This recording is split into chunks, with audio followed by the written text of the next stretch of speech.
Hi friends, ఎలా ఉన్నారు? బాగున్నారా? ఈరోజు ప్రేమ సాక్షిగా 14వ ఎపిసోడ్. కథలోకి వెళితే సాయంత్రం డిన్నర్ టేబుల్ దగ్గర అందరూ డిన్నర్ చేయడానికి కూర్చొని ఉంటారు. అప్పుడు హర్ష కూడా అక్కడే ఉంటాడు. అన్నపూర్ణమ్మ పెళ్లి ప్రస్తావన తీసుకొస్తుంది. గురువుగారు చెప్పారు, హర్ష జాతకం ప్రకారం ఇంకో 10 రోజుల్లో పెళ్లి జరగాలి అని అని అనగానే ఆ మాట విన్న హర్ష వాళ్ళ అమ్మా నాన్న 10 రోజుల్లో పెళ్ళా, అదెలా అత్తయ్యా అని భానుమతి అనగానే ఇందులో ఆశ్చర్యపోవడానికి ఏముంది భానుమతి, ఎట్లాగో హర్ష శ్వేతని ఇష్టపడ్డాడు కాబట్టి ఆ అమ్మాయిని ఇచ్చి పెళ్లి చేసేద్దామని చెప్పి అనగానే మరి వాళ్ళ అమ్మా నాన్నలతో మాట్లాడాలి కదా అత్తయ్య అని అంటే నేను ఎప్పుడో మాట్లాడేశాను, వాళ్ళకి ఎటువంటి అభ్యంతరము లేదు, మరొకసారి వాళ్ళ ఇంటికి వెళ్ళి మాట్లాడదాము అని చెప్పి అనగానే అంతలోకి ఇంద్రాని కల్పించుకొని అమ్మ ఇంకొకసారి ఆలోచించు, ఇక్కడ నీ మనవరాలు కూడా ఉంది, తన జీవితం గురించి కూడా కొంచెం ఆలోచించమ్మా. హర్షనే చిన్నప్పటి నుంచి తను ఇష్టపడింది, ప్రేమించింది, తను తప్ప వేరే అతన్ని భర్తగా ఇందు ఊహించుకోలేదు. అలాంటిది తన కూతురికి అన్యాయం చేసి ఎవరో దారిని పోయే పిల్లని తెచ్చి హర్షకి పెళ్లి చేస్తాను అని అంటున్నారు. ఇది న్యాయమేనా? ఇంటి ఆడపిల్లని ఏడిపిస్తే మీకు శుభం జరుగుతుందా అని కన్నీళ్లు పెట్టుకున్నట్లు నటిస్తుంది ఇంద్రాణి. అన్నయ్య, నువ్వే చెప్పాలి, నాకు నువ్వే న్యాయం చేయాలి. చిన్నప్పటి నుంచి హర్షనే నా అల్లుడు అని అనుకున్నాను, నా కూతురు హర్షనే తన భర్త అనుకుంటూ బ్రతికింది. ఇప్పుడు మీరు వేరే అమ్మాయిని తెచ్చి హర్షకి పెళ్లి చేస్తే నా కూతురు జీవితం ఏమైపోతుంది? తనేమైనా చేసుకుని చనిపోతే దానికి మీరే బాధ్యులవుతారు అని చెప్పి అంటూ ఉంటే ఇక అన్నపూర్ణమ్మ కల్పించుకొని ఇంద్రాణి, నీకు నిన్నే చెప్పాను కదా, హర్షకి ఇష్టం లేని పెళ్లి చేస్తే ఆ తరువాత నీ కూతురి జీవితం కూడా నాశనం అవుతుంది అని ఎందుకు అర్థం చేసుకోలేకపోతున్నావు? ఇది వ్యాపారం కాదు, జీవితం. ఒక్కసారి పెళ్ళైతే జీవితాంతం దానికి కట్టుబడి ఉండాలి. మనసులో ఇష్టం లేకుండా జీవితంలో ఒక మనిషిని భరించటం చాలా కష్టం. ఇక్కడ నా మనవడు మనవరాలు ఇద్దరూ అలా కష్టపడడం నాకు ఇష్టం లేదు అని అన్నపూర్ణమ్మ మాట్లాడుతుంది. అప్పుడు ఇంద్రాణి ఏదో చెప్పబోతుంటే ఇక హర్షకి కోపం వచ్చి, ఇక ఆపండి, నేను ఒకటి ఫిక్స్ అయ్యాను, దాన్ని కట్టుబడి ఉంటాను, నేను శ్వేతనే పెళ్లి చేసుకుంటాను, ఇందులో ఎటువంటి మార్పు లేదు అని చెప్పి అక్కడి నుంచి వెళ్ళిపోతాడు హర్ష. ఇక అన్నపూర్ణమ్మ, చూసావు కదా హర్ష, వాడి మాట సంగతి నీకు తెలుసు, వాడేదైనా అనుకుంటే దాని మీదే నిలబడతాడు, అందుకని ఇక నీ కూతురితో ఈ పెళ్లి ప్రస్తావన నువ్వు ఆపేస్తే మంచిది అని చెప్పి అంటుంది అన్నపూర్ణమ్మ. ఇక అక్కడి నుంచి ఆవిడ లెగిసి వెళ్ళిపోతుంది. అన్నయ్య అని వాళ్ళ అన్నయ్య వైపు చూస్తే నాదేముంది, పెళ్లి చేసుకోవాల్సింది హర్ష, వేరే విషయంలో అయితే నేను కలగ చేసుకునేవాడిని, తన జీవితం తనిష్టం అని చెప్పి వాళ్ళ అన్నయ్య కూడా వెళ్ళిపోతాడు. తన వెనకాలే భానుమతి కూడా వెళ్ళిపోతుంది. ఇక ఇంద్రాని కూర్చున్న టేబుల్ని గట్టిగా చేత్తో గుద్ది, వీళ్ళందరూ ఒక్కటే, ఎలా ఆపాలి పెళ్ళి అని చెప్పి అక్కడి నుంచి సీరియస్గా వెళ్ళిపోతుంది తన రూమ్లోకి. ఇక హర్ష తన రూమ్లోకి వెళ్ళి తన ఫోన్ ఓపెన్ చేయగానే శ్వేత ఫోటో కనిపిస్తుంది. అలా ఫోటో చూడగానే తన కోపమంతా ఎగిరిపోతుంది, మనసు ప్రశాంతంగా ఉంటుంది. ఒక్కసారి శ్వేతకి ఫోన్ చేసి మాట్లాడదాము అనిపించి శ్వేతకి ఫోన్ చేయగానే ఫోన్ లిఫ్ట్ చేసిన శ్వేత హలో అంటే, హాయ్ శ్వేత, ఏం చేస్తున్నావు అని అంటాడు హర్ష. ఇప్పుడే డిన్నర్ కంప్లీట్ చేశాము, మీరేం చేస్తున్నారు అని చెప్పి అంటే ఇక్కడ సేమ్ అంతే. నీకు విషయం చెప్పనా, అమ్మమ్మ ఉదయం ఫోన్ చేశారు మా ఇంటికి, మా అమ్మా నాన్నలతో పెళ్లి విషయం మాట్లాడారు అని శ్వేత అనగానే హర్ష చాలా సంతోషంగా, అవునా, నాకు చెప్పలేదే నాన్నమ్మ అని మనసులో అనుకొని మరి మీ అమ్మా నాన్న ఏమన్నారు అని అంటే వాళ్ళు ఇంకా ఏం సమాధానం చెప్పలేదు, కాస్త భయపడుతున్నారు, మనం మధ్యతరగతి వాళ్ళేమో కోటీశ్వర్లు, వాళ్లకు తగ్గ సంబంధం కాదు కదా మనము అని ఆలోచిస్తున్నారు అని అంటుంది శ్వేత కొంచెం బాధగా. నువ్వేం బాధపడకు, నేను వస్తాను, మీ అమ్మా నాన్నలతో నేను మాట్లాడతాను, మన పెళ్ళికి ఒప్పిస్తాను. ఇందాక నాన్నమ్మ చెప్పింది, గురువుగారు 10 రోజుల్లో పెళ్ళి జరగాలి అని చెప్పారంట, తొందరలో మన పెళ్ళి జరుగుతుంది, నువ్వు నా భార్యవి అవుతావు అని చెప్తాడు హర్ష. ఆ మాట వినగానే శ్వేత చాలా సంతోషిస్తుంది. ఇదిలా ఉంటే ఇంద్రాని ఇందు వాళ్ళ రూమ్లోకి వెళ్ళి ఈ పెళ్ళి ఎలా ఆపాలి అని ఆలోచిస్తూ ఉంటారు. ఏం చేసినా పెళ్ళి ఆపాలి, ఈ పెళ్ళి జరగనివ్వను అని ఇంద్రాణి భీష్మించుకొని కూర్చుంటుంది. ఇక తెల్లారి ఉదయం అన్నపూర్ణమ్మ ఇంట్లో వాళ్ళందరినీ రమ్మని పిలవగానే అక్కడికి వస్తారు. ఈరోజు మంచిదంట, మనం శ్వేత వాళ్ళ ఇంటికి వెళ్ళి పిల్లని మనకి ఇవ్వమని మన సాంప్రదాయం ప్రకారం అడుగుదాము అని చెప్పి అంటే, ఇంద్రాని ఏంటమ్మా ఆ లేబర్ వాళ్ళ ఇళ్ళకి వెళ్ళేది అని చెప్పి అనగానే, నోర్ముయ్, పిల్లని చేసుకోవటానికి మనం వాళ్ళ ఇంటికి వెళ్ళి అడగాలి, అది మన సాంప్రదాయం అని చెప్పి అంటుంది. ఇక శ్వేత వాళ్ళకి ఫోన్ చేసి ఇలా మేము బయలుదేరి వస్తున్నాము అని హర్ష ఫోన్ చేయగానే ఇక శ్వేత వాళ్ళ ఫ్యామిలీకి కాలు చెయ్యి ఆడటం లేదు. అంత పెద్దవాళ్ళు మన ఇంటికి వస్తున్నారు, వాళ్ళకి తగ్గ ఏర్పాట్లు మనం చేయగలమా అని చాలా టెన్షన్ పడిపోతూ ఉంటారు. అప్పుడు శ్వేత చెప్తుంది, అమ్మ మీరేం కంగారు పడకండి, వాళ్ళు చాలా సింపుల్గా ఉంటారు. అయినా ఇప్పుడు వాళ్ళ కోసం మనం ఎటువంటి ఆర్భాటాలు చేయలేము, అందుకని మనం ఎలా ఉంటామో అలానే కనబడదాము వాళ్ళకి అని సింపుల్గా రెడీ అయ్యి శ్వేత చక్కగా చీర కట్టుకొని పువ్వులు పెట్టుకొని రెడీ అయి ఉంటుంది. అంతలోకి శ్వేత వాళ్ళ ఇంటి ముందు పడవంత కారు ఆగుతుంది. చుట్టుపక్కల వాళ్ళందరూ బయటికి వచ్చి చూస్తూ ఉంటారు, ఎవరబ్బా ఇంత కారేసుకొని వీళ్ళ ఇంటి ముందుకు వచ్చింది అని. ఇక అంతలోకి కారులో నుంచి హర్ష వాళ్ళ ఫ్యామిలీ మొత్తం దిగుతారు. భానుమతి తన చేతిలో తాంబూలం పళ్ళెం పెట్టుకొని లోపలికి వస్తుంది.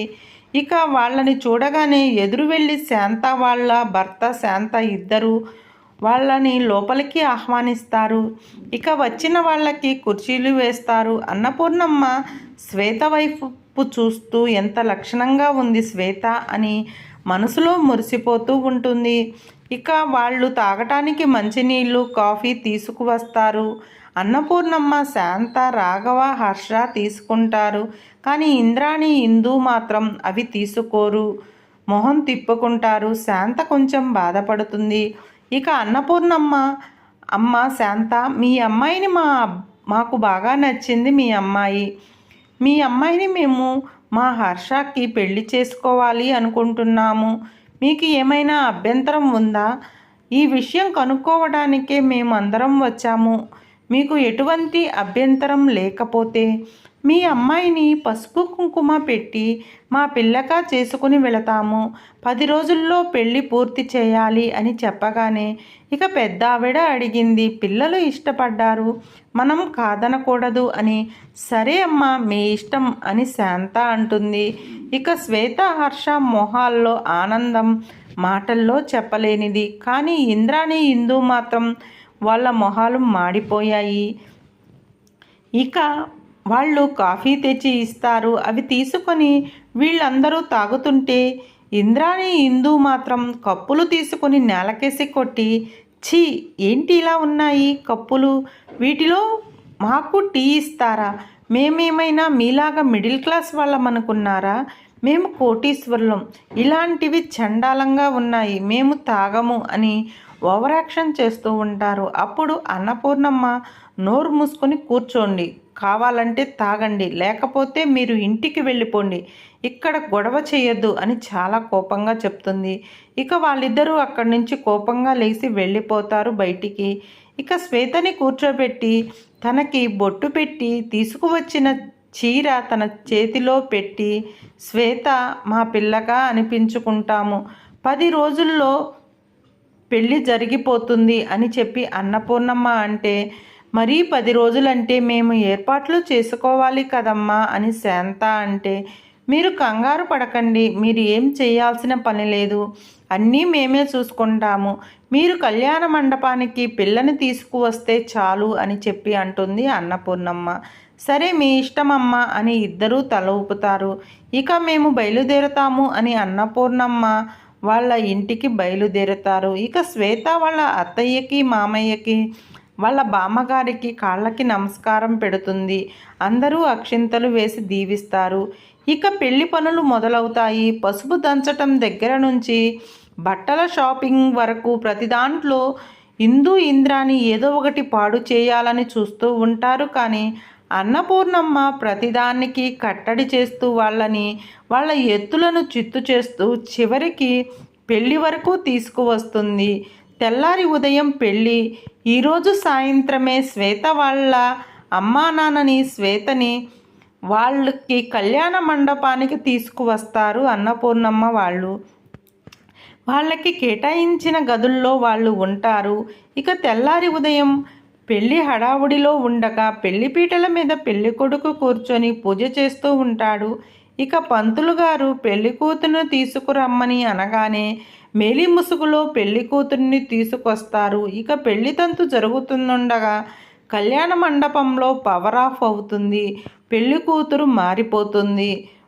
ఒక 2 నిమిషాల్లో మళ్ళా పవర్ ఆన్ అవుతుంది. ఇక పంతులు గారు గట్టి మేళం అని చెప్పగానే ఇక పెళ్లి కొడుకు పెళ్లి కూతురు ఇద్దరు తల మీద జీలకర్ర బెల్లం పెట్టుకుంటారు. ముహూర్త సమయం రాగానే తాళిబొట్టు కడతాడు పెళ్లి కొడుకు. ఇక పెళ్లి తంతులన్నీ చకచక అయిపోతాయి. ఇక పెళ్లికి వచ్చిన వారందరూ అక్షింతలు వేస్తారు. చాలా సంతోషంగా ఉంటుంది ఇంద్రాణి. అది చూసిన భానుమతి ఏంటి నిన్నటి వరకు తన కూతుర్ని ఇచ్చి పెళ్లి చేయాలి అని నానా తంటాలు పడిన ఇంద్రాణి ఏంటి ఇప్పుడు ఇంత హ్యాపీగా ఉంది ఏమిటి అని ఆశ్చర్యంగా చూస్తూ ఉంటుంది. ఇక పెళ్లి కొడుకు పెళ్లి కూతురు ఇంట్లో పెద్దవాళ్ళందరికీ కాళ్ళకి నమస్కారం చేస్తూ ఉంటారు. భానుమతి రాఘవకి నమస్కారం చేస్తారు. అన్నపూర్ణమ్మకి నమస్కారం చేస్తారు. శ్వేత వాళ్ళ అమ్మా నాన్నకు కూడా నమస్కారం చేస్తారు. ఇక ఇంద్రాణి దగ్గరికి రాగానే ఇంద్రాణికి కూడా నమస్కారం చేస్తే ఇంద్రాణి తన కూతురే అనుకుని శ్వేతని పైకి లేపి తన మొహాన ఉన్న మేలి ముసుగు తీయగానే అక్కడ శ్వేత ఉంటుంది. అది చూసి షాక్ అవుతుంది ఇంద్రాణి. ఎందుకంటే పెళ్లి తంతు జరుగుతున్నప్పుడు పెళ్లి కూతుర్ని రెడీ చేసే రూమ్లో శ్వేత రెడీ అవుతున్నప్పుడు తన రూమ్లోకి ఎవరి చూడకుండా ఇంద్రాణి వెళ్ళి శ్వేతకి మత్తు పెట్టి కర్చీఫ్ని శ్వేత మొహానికి పెడుతుంది. శ్వేత స్పృహ తప్పి పడిపోతుంది. అప్పుడు ఇందుని పెళ్లి కూతురుగా రెడీ చేసి తనకి మేలి ముసుగు వేసి పెళ్లి కూతురుగా కూర్చోబెడుతుంది. ఇక శ్వేతని పక్క గదిలో కూర్చోబెట్టి గడియ పెట్టేసి వెళ్ళిపోతారు. ఇట్లాంటిదేదో చేస్తుంది అని అన్నపూర్ణమ్మ ముందే గ్రహించి ఒక మనిషిని వీళ్ళని ఫాలో అవ్వమని ముందే ఏర్పాటు చేస్తుంది. ఇక వీళ్ళు చేసిన పని అన్నపూర్ణమ్మకి ఆ పెట్టిన వ్యక్తి ఫోన్ చేసి చెప్పగానే ముందు శ్వేతని కాపాడి స్పృహలోకి వచ్చేటట్లు చెయ్యండి, మిగతాది అంతా నేను నడిపిస్తాను అని అన్నపూర్ణమ్మ అంటుంది. ఇక శ్వేత వెళ్ళి ఆ వ్యక్తి శ్వేత దగ్గరకు వెళ్ళి మొహాన నీళ్లు చల్లి స్పృహలోకి వచ్చేటట్లు చేసి తనని అదే పెళ్లి కూతురులాగా రెడీ చేయించి పక్క రూమ్లో కూర్చోపెడతారు. ఇక పెళ్లి కార్యక్రమం జరుగుతున్నప్పుడు కరెంట్ ఆఫ్ అవ్వగానే ఇందు మొహానికి మత్తుగుడ్డ పెట్టి తన్ని అక్కడి నుంచి తప్పించేసి ఆ స్థానంలో శ్వేతని కూర్చోపెడుతుంది అన్నపూర్ణమ్మ. ఇక ఇంద్రాణి అలానే షాక్లో ఉండగా అన్నపూర్ణమ్మ అక్కడికి వచ్చి నోరెళ్ళ పెట్టింది చాలే కానీ పిల్లల్ని దీవించు అని అంటోంది. ఇక నో ఇలా జరగటం ఏంటి అని చెప్పి అంటే ఇలానే జరగాలి అని చెప్పి అంటుంది అన్నపూర్ణమ్మ. అనగానే ఇక తల్లికి తన గురించి తెలిసిపోయింది అని అర్థం చేసుకొని సైలెంట్గా పక్కకు వెళ్ళిపోతుంది ఇంద్రాణి. ఇక పెళ్లి కార్యక్రమం పూర్తి అయ్యి ఇంటికి బయలుదేరుతారు పెళ్లి జంట. ఇక ఇంటి దగ్గరకు రాగానే అక్కడ చాలా అంగరంగ వైభవంగా వీళ్ళకి ఆహ్వానం పలకటం కోసం ఏర్పాట్లు చేసి ఉంచుతారు అప్పటికే. ఇక భానుమతి కారులో నుంచి దిగి ఇంట్లోకి వెళ్ళి కొత్త దంపతులకు వాకిట్లో నిలబెట్టి మీరు మీ పేర్లు చెప్పండి అని చెప్పి అనగానే శ్వేత సిగ్గుపడుతుంది. సిగ్గుపడడం కాదు పేరు చెప్పాలి అని నవ్వుతారు ఆ చుట్టుపక్కల ఉన్నవాళ్ళు. ఇక హర్ష గారు నేను వచ్చాము అని చెప్పి శ్వేత అంటే నా భార్య శ్వేత నేను వచ్చాము అని హర్ష అంటాడు. ఇక అక్కడ బియ్యంతో నింపిన సోలని కాలుతో తన్ని లోపలికి రమ్మని చెప్పగానే ఎందుకు అలా చేస్తారు అని తెలియక అడుగుతుంది శ్వేత. ఇది మన సాంప్రదాయం.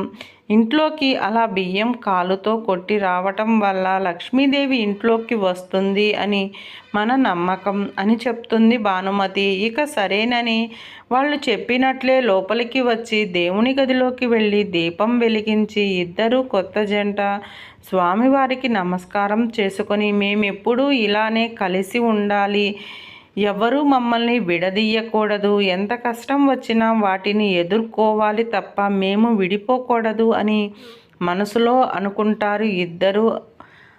అనుకుని నమస్కారం చేసుకుంటారు. ఇక అన్నపూర్ణమ్మ మనం సాయంత్రం మన సొంత ఊరు వెళ్ళాలి అని చెప్పగానే ఇప్పుడు అక్కడికెందుకమ్మా అని వాళ్ళ కొడుకు అడుగుతాడు.